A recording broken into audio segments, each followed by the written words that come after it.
two, one, two, three.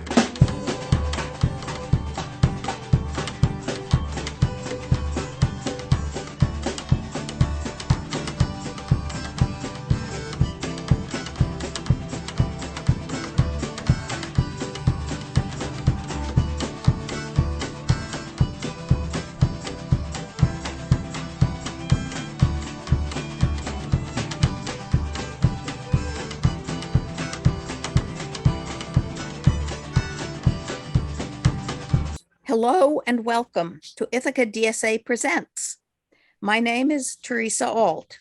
I'm here today with Benjamin South, a member of the local Starbucks union who has been fired by the company.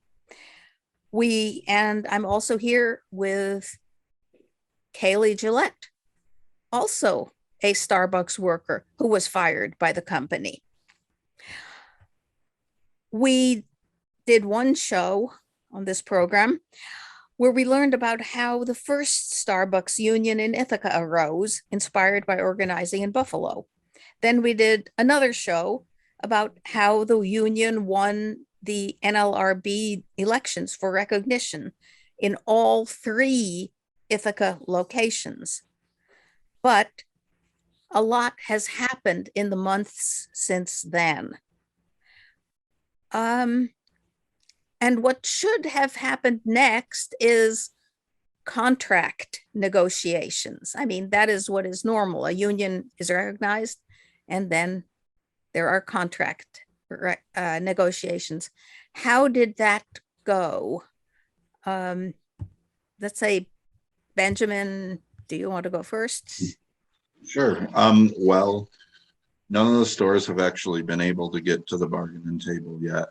Starbucks has repeatedly dragged their feet, so there hasn't been too much of an update on that. The only bargaining we got to do was after they closed our store in Collegetown here in Ithaca.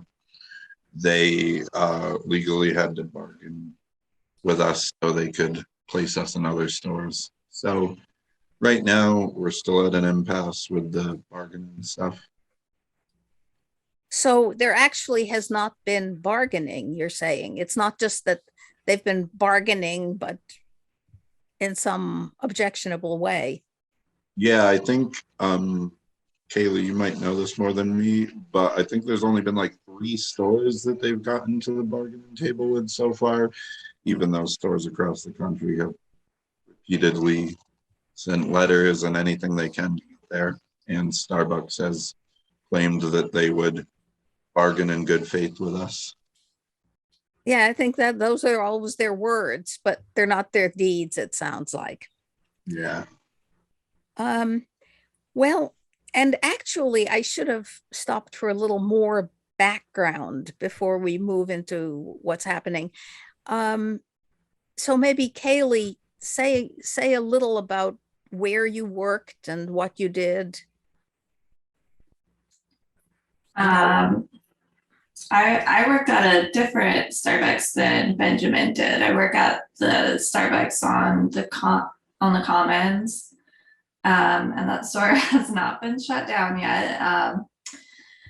I've worked for Starbucks for almost 5 years, and then this is the 4th Starbucks store that I've worked at. So I've been at the Commons for a year now. And Benjamin, your work background?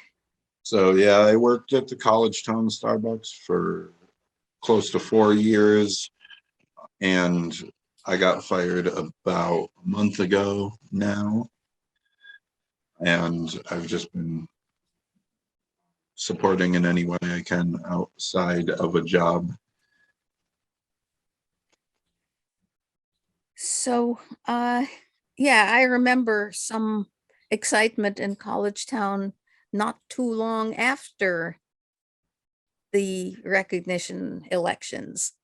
So perhaps what happened in Collegetown? So in Collegetown around, can't remember, I think it was March, we went on strike for the first time because our grease trap in the store had overflown. It flooded the back of the house, and the smell started seeping outside. There were customers coming up even telling us that it smelled disgusting in there. And I contacted our manager and he told us to stay open, just have someone clean it up. So talked to everybody that was on the shift then, and we walked out on strike. And that's how a lot of this ramped up union busting began in Ithaca. About 2 months after we went on strike, they told us a week before they closed it that the store was going to be shut down because they could not give us safe work conditions. And we spent the whole summer just trying to get placed in other stores. That's all that's the extent of the bargaining they did with us, just because they had to. And everybody else is now in a different store, but I got fired. You got fired, but I think so did Kayli. Yep, and Kayli got fired as well. And there was a third worker. So I heard. Kayli, do you know their name? That was after I got fired, so I don't know them.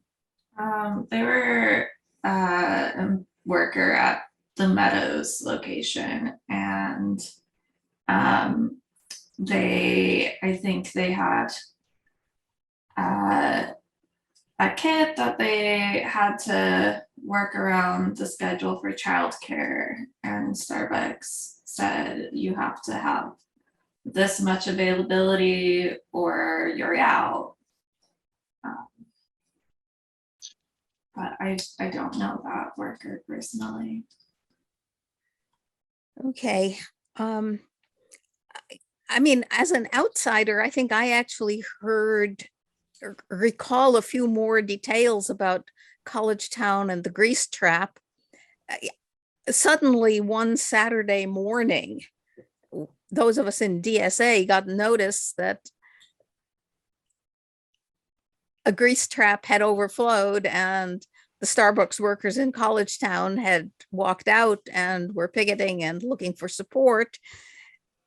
And as I recall, the story was that the manager had said that nothing could be done until Monday. So it was like for the weekend. But go ahead. Oh, I was gonna say, yeah. He told us that nothing was going to be, that they couldn't get a plumber in until Monday, and that we were supposed to just clean it up and keep working. But about 2 hours into our strike, the plumber came and attempted to fix it. I don't think it ever really got fixed though. Yeah, well, some sort of a temporary fix, I guess, at that point. Because I remember we were kind of wondering, well, are we going to be here all weekend? And we weren't. Yeah, that was my first strike. That was all of us at Collegetown's first strike. So we were kind of just, trying to find our feet while we were doing it. I think we're much more powerful with our strikes now. And then you said that I think some weeks later, the Collegetown store was closed. It was actually a couple months later. Oh, okay, sorry. Yeah, it was like, oh no, it was like the beginning of June. They had everybody in the store get on a Microsoft Teams meeting, and our district manager told us with a smile on his face that they were closing our store in a week, and that he couldn't give us any more information. We'd have to bargain to get placed in other stores, and that they wanted to get us in them as fast as possible.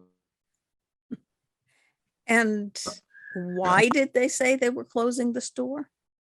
The official reason, well, they gave us many reasons. When they closed it, they said it was because they could not provide us with a safe work environment because of the grease trap, even though quite a bit of plumbers, after we posted it on the internet and stuff,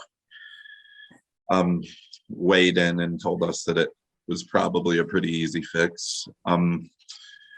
When we started the bargaining session to get placed in other stores, the district manager's boss, I forgot what that position is, actually told us that they were closing it because it wasn't profitable. They changed the story about a week later, even though it was called one of the most profitable blocks in the city by the former mayor.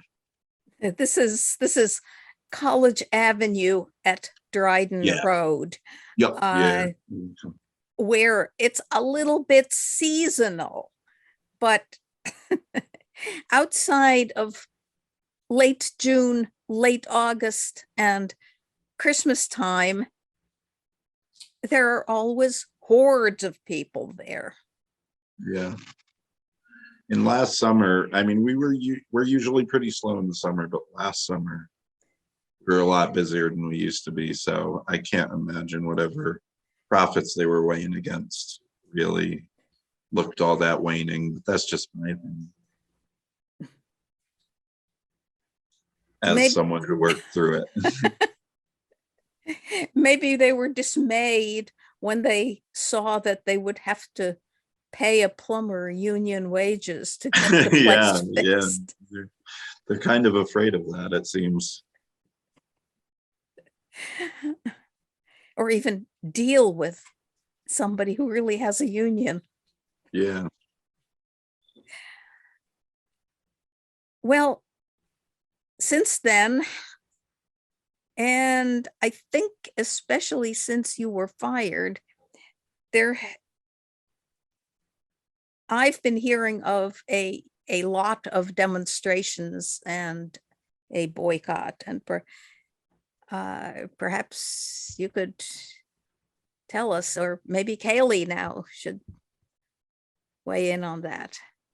Well, I will say, I think Benjamin and I are the only two Starbucks workers that had led a walkout, and we are also the two that got fired. So I think we had a walkout one Saturday. I can't remember what the date was exactly, because Starbucks is continuing to cut our hours, and people aren't able to work enough to make enough to pay their bills.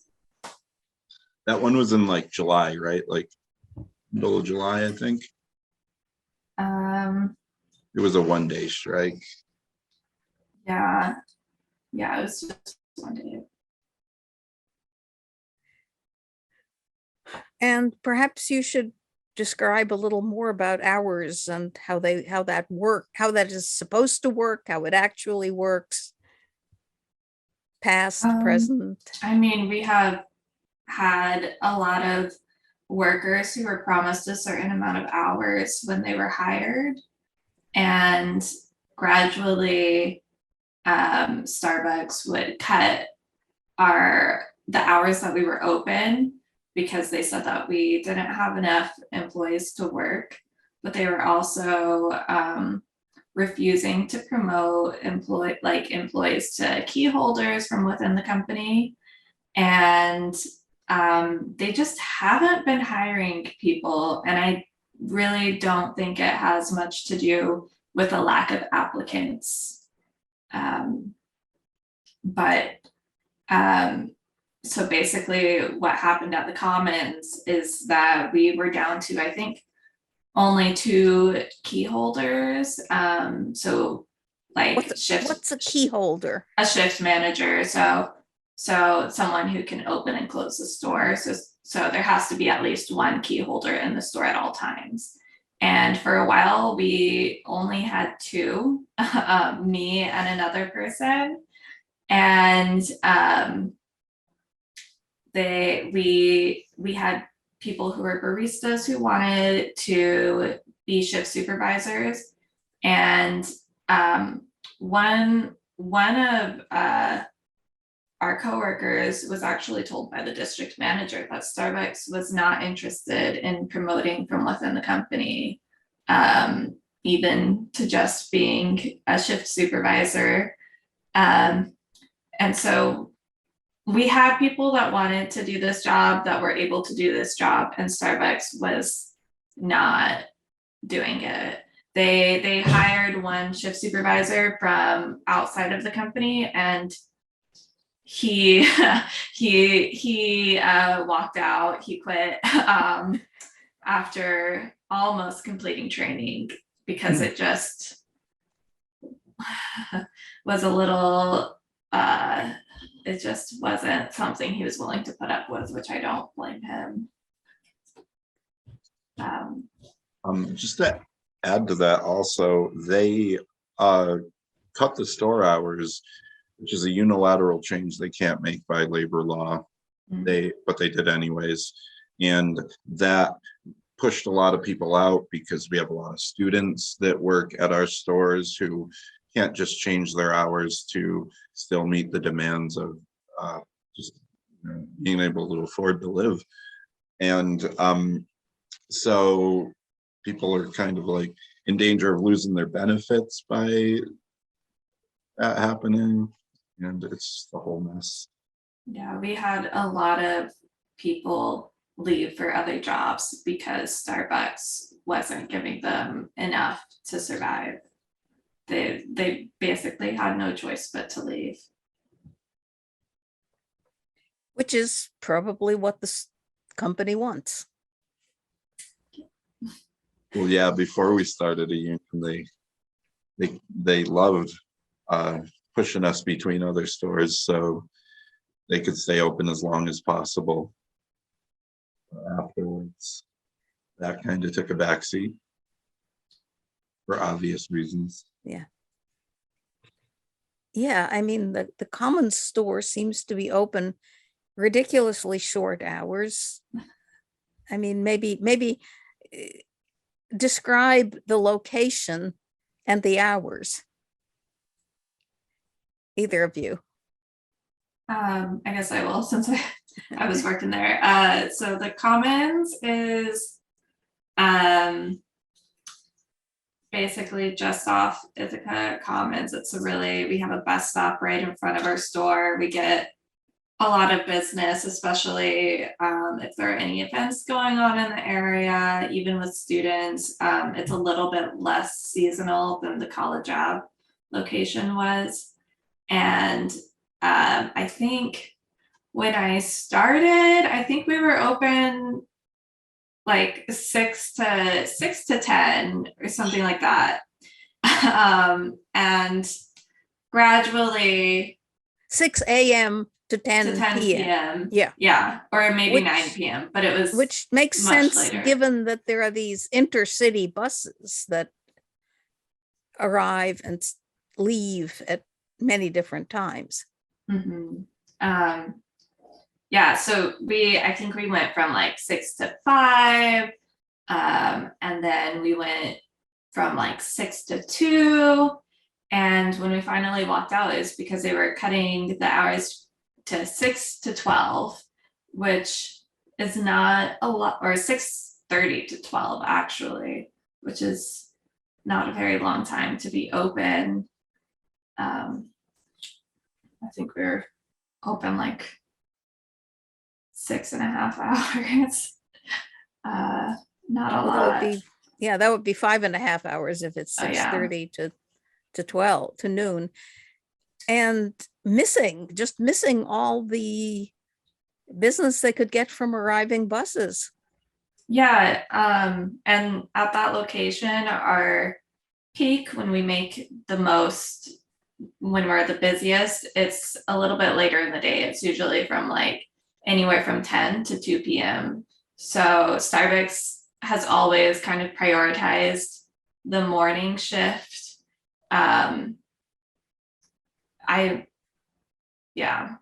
I don't know, for some reason they decided to close at 12.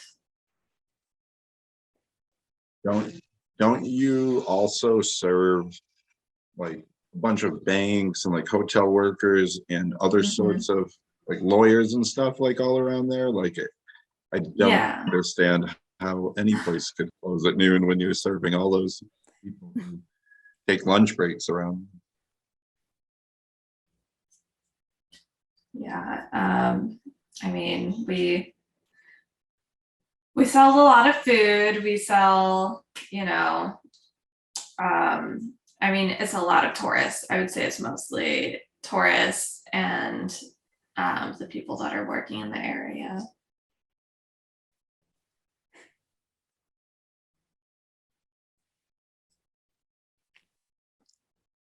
So there have been a lot of picketing and calls for solidarity from the community. Perhaps you could say a little about how that's going. Well, we were on strike for a week after Kayli got fired.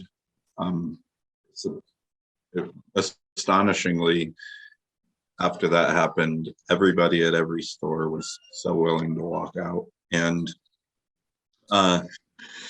today was the last day of our strike. We sustained it for a week, and we got a lot of support from the DSA, ITU, and a lot of community members. There were so many community members out, and everybody's going back to work tomorrow. And I think the hope is just that Starbucks realizes that the money flow can stop if the workers refuse to cross the picket line, and if the people that buy the coffee refuse to buy it. Which some of us have been doing. We've been boycotting Starbucks. And I guess that doesn't just have to be, at the cup of coffee that's made on the spot, because there's also Starbucks bottled coffee that a lot of convenience stores and grocery stores sell. It feels like they do have quite a monopoly on coffee. It's really hard to buy affordable coffee and not buy Starbucks coffee right now. And I mean, like outside of the store. So I don't know. I personally am not buying any more Starbucks products for obvious reasons. Yeah, I know we're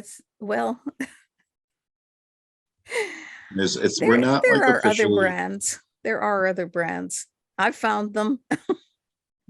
And we're not, I don't think Kayli stopped me if I'm speaking out of line, because but like we're not like calling for people to boycott Starbucks in Ithaca, especially because I think I'd personally be afraid that they'd use it as grounds to punish the workers even more if profits go down. But now that the workers are back to work, if you find yourself in Starbucks, show solidarity, maybe just order a water and tip really well. Let them know that you're on the workers' side and not Starbucks. Yeah, so Starbucks actually determines the amount of labor hours they give each store based on the amount of drinks that they sell. So we're not asking for a boycott because we don't want the hours to be cut anymore. Obviously, like if you don't want to buy Starbucks, don't buy Starbucks. I won't be buying Starbucks, but it's because I just don't like it. You can get better coffee somewhere else. But we're not asking for a boycott anymore. I see. At one point you were, but not now. Mm-hmm. Okay. And I should say, because we've just now been talking about today and tomorrow, that today is August 31st, 2022. Tomorrow will be September 1st. And that brings me around to coming Monday will be Labor Day. Are there plans? Yeah, we're actually going to be doing a Labor Day parade. The Starbucks Union in Ithaca is going to hold an event that will start out front of the old Collegetown store. And we are going to have some speakers. I think a couple of people that work at Starbucks are going to speak. And then we're all going to parade down to the Commons and show solidarity there. So let's hope for good weather on Labor Day. Woo! But I think a lot of us will be out rain or shine. And it doesn't conflict with any, Central Labor Council or Workers Center picnics, because there isn't going to be one of those this year. That was already for other logistical reasons, I think. But we will get together at, what time is it? I have an announcement. 11 a.m. 402 College Avenue is the official address, or College Avenue and Dryden Road. And the parade starts at noon. Yeah, I think between 11 and 12, we'll have people speaking. Okay. Just trying to get everybody we can out. It's a parade. It'll be child friendly. Bring your family, bring anyone that supports unions. Well, and there are quite a few in Ithaca, fortunately. Yeah, we're lucky in that regard.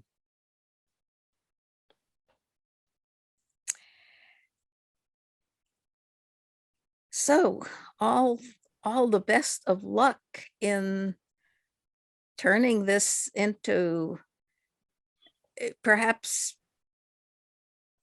teaching some out-of-touch managers a lesson that, hey, the socialists have known all along. Labor creates all value.